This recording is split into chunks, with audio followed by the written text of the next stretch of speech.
لو بترجع كل يوم من الشغل هلكان، ما عندكش اي طاقة حرفيا ان انت تعمل اي حاجة، ما عندكش طاقة اصلا تفكر، فالفيديو ده ليك. وانا شغال مبرمج بقالي فترة طويلة، وحرفيا كنت برجع من الشغل عارف حاسس ان انا مخي كان مضروب في خلاط، يعني ما عنديش اي طاقة ان انا اعمل اي حاجة، وحرفيا بحس بالاحتراق الذهني. يعني انا بحس ان مخي بيتحرق، واللي اسوأ من كده ان انا المفروض اخلص الحاجات اللي مطلوبة مني بعد الشغل وانام علشان اعيد نفس اليوم تاني. الفكره ان انا عايز اتمرن بعد الشغل، عايز اشتغل على السايد هاسل بتاعتي او البيزنس اللي انا بحاول اكبره، عايز اطور من مهاراتي، عايز اتعلم حاجه جديده، بس حرفيا مفيش اي طاقه خالص بقى. يعني بحس ان انا الطاقه دي امتصوها مني كده خلال اليوم وراجع البيت بدون اي طاقه. اللي انا عرفته بعد كده بعد فحص وتمحيص ان حاله الاحتراق الذهني دي ما بتجيش بسبب كتر الشغل او بسبب عدد ساعات العمل الطويله، وهو ده اللي معظم الناس فاكراه. الناس فاكره ان انت لما بتشتغل مثلا 10 ساعات في اليوم فبتوصل لمرحله ان انت مش قادر تعمل اي حاجه. مش ده السبب الحقيقي او مش ده السبب المباشر. لما جيت اراجع يومي لقيت ان انا لما باخد تاسك معينه او حاجه المفروض اخلصها بتطلع مسج على مثلا الواتساب، بعد كده تطلع مسج على التيمز، بعد كده يجي لي ايميل، بعد كده يجي لي سلاك مسج من السايد هاسل من عميل او حد حجز اجتماع او ليد جاي لنا. كل مره ببقى شغال فيها على تاسك معينه اراديا بفتح الواتساب، بفتح التيمز، هكذا وهكذا.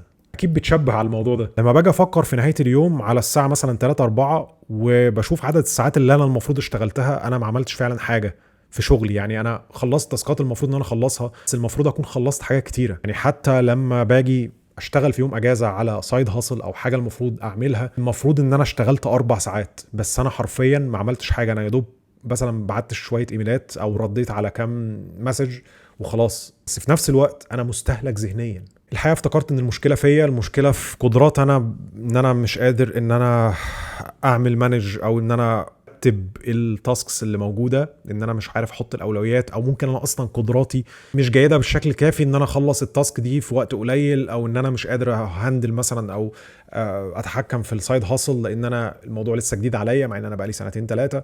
بدات افهم المشكله لما قعدت اقرا كتب عن الانتاجيه، وقريت كتاب ديب وورك بتاع كيل نيوبورت، واتفرجت على بودكاست ليه وكان بيتكلم في موضوع البيرن اوت او الاحتراق الذهني. كال نيوبورت اللي ما يعرفوش هو مؤلف امريكي ويعني بروجرامر او كمبيوتر ساينتست او عالم كمبيوتر، دايما بيتكلم عن مواضيع الانتاجيه والكلام ده كله، والكلام اللي هو بيقوله دايما بيبقى ليه معنى، او انا بصراحه بقتنع بيه لانه بيبقى لوجيكال جدا او منطقي جدا. فاتفرجت على بودكاست ليه، وكمان شفت بودكاست ليه مع اندرو هيوبرمان. انا برشح البودكاست للناس اللي هي عايزه تتفرج على الموضوع بشكل مطول. بعد ما تتفرج على الحلقه دي ممكن تتفرج على البودكاست بتاعه، وكمان البودكاست بتاع كيل نيوبورت واندرو هيوبرمان. فقال فيه ان المشكله بتاعه الاحتراق الذهني سببها مش عدد ساعات الشغل، ولكن طبيعه الشغل اللي احنا بنعمله. احنا بنشتغل على الحاجات الغلط. انت بيجي لك تاسكايه معينه من مديرك، المفروض ان انت تقعد تشتغل عليها لمده ساعه ساعتين، بتسيب التاسك دي وبترد على الواتساب مسج من واحد صاحبك ما كلمكش من 3 سنين. في نفس الوقت نظام الشغل حتى غبي، بمعنى ان احنا بنقعد نتكلم عن الشغل اكتر ما بنشتغل. بنقعد نعمل ميتينجز او اجتماعات نتكلم فيها عن التاسك وازاي نعملها وعملنا ايه وسبرنت ميتينج ومعرفش ايه، اكتر ما نشتغل. في حين ان احنا ممكن نخلص الحاجه دي عن طريق الواتساب، الجروب بتاع الواتساب، او حتى التيمز، او عن طريق حتى ايميل بدون ما حد يحضر، بس عشان نبان ان احنا مشغولين. فبنبان ان احنا مشغولين، ولكن في الحقيقه احنا ما بنخلصش اي حاجه. احنا بنبان بس ان احنا بنشتغل ونعمل كذا تاسك في نفس الوقت. الفكره كلها ان انت لما بتبقى شغال على حاجه معينه وبعدين تدخل على حاجه تانية، بتاخد وقت علشان ترجع للزون بتاعه التركيز اللي انت كنت شغال عليها فيما قبل. فبالتالي السويتشنج ده او مرحله الانتقال دي، الوقت اللي انت بتقعد تتشتت فيه بشكل كبير بيجهدك ذهنيا. وعلى فكره الموضوع ده انا ادركته حتى قبل ما اتفرج على البودكاست بتاع هيل نيوبورت. لما كنت بقعد اركز في حاجه حتى لو الوقت طال، ما كنتش بتعب على قد ما بتعب لما بقعد كل شويه امسك الموبايل وبعد كده امسك التاب وبعد كده امسك اللابتوب في خلال نص ساعه. فحتى لو انت ادركت المشكله انت ما بتبقاش عارف ان انت تحلها. والدليل على كده ان انت بتمسك الموبايل وانت قاعد في الحمام مش عارف تسيبه، بتخش في انفينيت لوب او دايره او حلقه مفرغه من التقليب في الريلز على انستجرام بدون ما تقدر توقف. يعني انت بتحس ان انت مش قادر فعلا توقف. في الفيديو ده لو اتفرجت عليه للاخر هساعدك بشكل كبير جدا ان انت تحل المشكله دي. فاحنا حطينا ايدينا على المشكله، وهي فكره التنقل ما بين المهام وعدم قدرتك على التركيز، عدم قدرتك على ان انت تدخل في مرحله او زون شغل عميق. مرحلة التنقل ما بين المهام أو فكرة التنقل ما بين الأجهزة بيسميها كيل نيوبورت هايبر اكتيف هايف مايند. طيب الحل ايه؟ الحل اكتشفه واحد اسمه هنري ديفيد ثورو سنة 1845 تقريبا او 46. ثورو سكيدول. الروتين ببساطة هو ان انت تشتغل في الساعات الاولى من النهار لمدة ساعتين بتركيز شديد جدا بدون اي مشتتات، بدون سلاك، بدون تيمز، بدون اي ايميلات، بدون واتساب مسجز ولا انستجرام. انت قاعد بتشتغل بتركيز على التاسك اللي مطلوبه منك. بعد الساعتين حد اقصى 3 ساعات تحاول تطلع تتمشى. هو اخونا ثورو كان بيطلع يتمشى في الطبيعه وكان بيقعد يفكر بقى والكلام ده كله، بس طبعا ده انت مش هينفع تعمله في العصر المتخلف اللي احنا عايشين فيه دلوقتي. هتضطر ان انت تحاول تفصل مخك بشكل ما، ان انت تروح تعمل شاي، تعمل قهوة، تتمشى في الطرقة، الشركة. المهم ان انت تفصل من التاسك اللي انت موجود فيها. بعد كده هيبقى وقت الظهر تقريبا تصلي، وبعد كده تبدأ تشتغل على التاسك اللي مطلوبة منك. بعديها ممكن تاخد مثلا وجبة تكون منخفضة في السعرات، وبعد كده ترجع تشتغل تاني، وبعد كده تروح. طبعا انا الروتين ده بعمل حاجة شبهه دلوقتي، بس هو ثرو ده كان بيشتغل تقريبا 3 ساعات او 4 ساعات. انا ما ينفعش اشتغل 4 ساعات لحد دلوقتي، يعني ما ينفعش الموضوع ده. انا كنت بحس ان انا مستهلك فعلا على نهاية اليوم. فاللي انا بعمله اعتقد ان اليوم بتاعي هيكون زي اليوم بتاع اغلب الناس، ان انا بشتغل بنفس الطريقة دي خلال الدوام. فاصلة ما بين الدوام والنص التاني بقى من اليوم اللي هو بعد الدوام بتمرن وبصلي، وبعد كده بفصل، بقعد اقرا اي حاجة او اتفرج على اي حاجة تكون مفيدة، يعني اكون فصلت خالص من الشغل. وبعد كده ابدا بقى ايه، ساعتين او 3 ساعات اللي هم بتوع بالليل دول بتوعي، بقى ابدا اشتغل على البيزنس بتاعي، اذاكر حاجة المفروض تنفعني وهكذا. فده اليوم المثالي. انت مخك ما يقدرش ان هو يركز لمدة 4 ساعات متواصلة، وفي نفس الوقت انت مخك غير مهيأ ان هو يمشي في مالتي ثريدز او ان هو يعمل مالتي تاسكينج. فلازم تركز في حاجة واحدة، والموضوع ده صعب جدا ومش هتعمله بشكل تلقائي. لازم تجبر نفسك بشكل ما ان انت تعمله. ففي استراتيجية هقولك عليها ازاي تعمل الحاجة دي. اول حاجة لازم تحدد انت المفروض تعمل ايه خلال الساعتين. قدامك تاسك معينة، التاسك دي المفروض تخلصها، تبقى كاتب في ستيكي نوت كده او حاجة قدامك، ورقة قدامك، التاسك دي المفروض تخلص، وتدي لنفسك مدة. خلال المدة دي هتخلص التاسك دي. بالنسبة للتليفون ممكن تحطه على دو نوت ديسترب بحيث ان مفيش اي نوتيفيكيشنز توصلك. ممكن تحطه في اوضه تانية لو انت قاعد شغال. حرفيا انا حاطط الموبايل هناك، ما بستخدمش الموبايل دلوقتي عشان يبقى بعيد عني.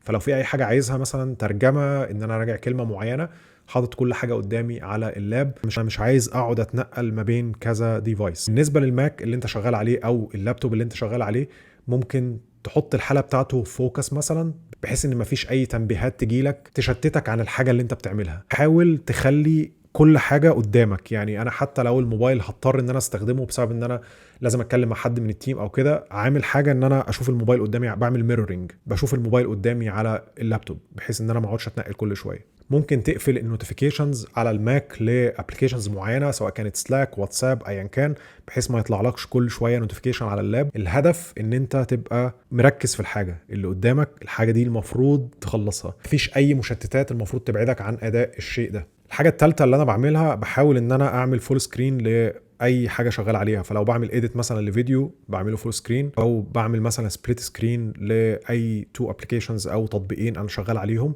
بحيث ان انا ابقى مركز في التطبيقين دول بس. اي حاجة غير دي غير مهمة تماما. احيانا بتحتاج ان انت ترد على الواتساب. انا بحط تشيك تايمز، يعني مثلا لو انا قاعد شغال الساعة 10 بحط الساعة 11 ونص اول وقت هبص فيه على نوتيفيكيشن. عارف ان الموضوع صعب، بس انت شغال على حاجة بتغير مستقبلك. لازم تاخد الموضوع بجدية، ولازم الناس اللي حواليك تفهم الحاجة دي. الحاجة السادسة ودي مهمة جدا، ما تحاولش تفتح اكتر من 5 تابات جنب بعض.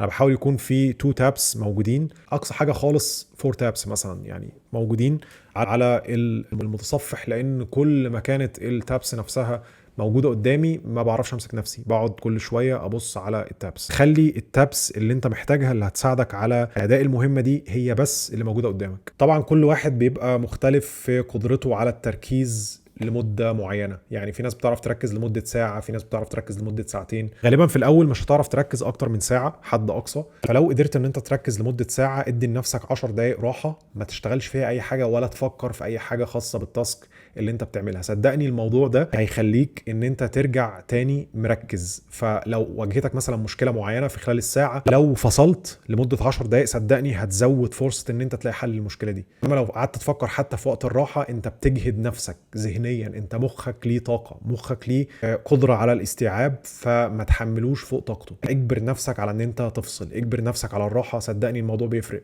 الحاجه العاشره والاخيره، لو خلصت كل حاجه اقفل وانسى الشغل تماما. انا في نهايه اليوم على الساعه 9:30 تقريبا خلاص بقفل كل حاجه، ما بردش على اي ايميلات، ما بردش على اي واتساب مسجز خاصه بالشغل. بيبقى في ناس معينه المفروض ارد عليها، عيلتي مثلا، اي حد تاني خلاص الموضوع انتهى. صدقني حتى لو حد معايا في المنتور شيب وكلمني مثلا متاخر، انا عارف ان انا لو رديت عليه متاخر في الوقت ده مش هرد عليه احسن اجابه، فاحسن ان انا ما اردش وارد عليه تاني يوم الصبح. فلذلك بعد الساعه 9:30 بقفل كل حاجه. وانصحك ان انت تعمل المثل. بعد ما اجبرت نفسي ان انا اعمل الموضوع ده، شفت الجوده بتاعه شغلي. بقيت بحس ان انا بقعد الساعتين بنجز فيها اكتر ما كنت بقعد مثلا 4-5 ساعات بحاول ان انا انجز حاجه. اليوتيوب فيديوز اللي انا بعملها بعد وقت راحه بحسه في السكريبت المكتوب. السكريبت اللي بكتبه الصبح قبل ما ابدا اشتغل مختلف تماما عن السكريبت اللي بكتبه بعد الشغل على طول. مثلا لما كنت بكتب سكريبتات بعد الشغل على طول، الجودة بتاعت السكريبت مختلفة تماما. الأخطاء اللي كنت بخطئها في شغلي في البرمجة يعني وكده قلت بشكل كبير جدا، لأني ركز في الحاجة اللي أنا بعملها. أتمنى يكون الفيديو عجبكم، وأشوفكم في الفيديو الجاي.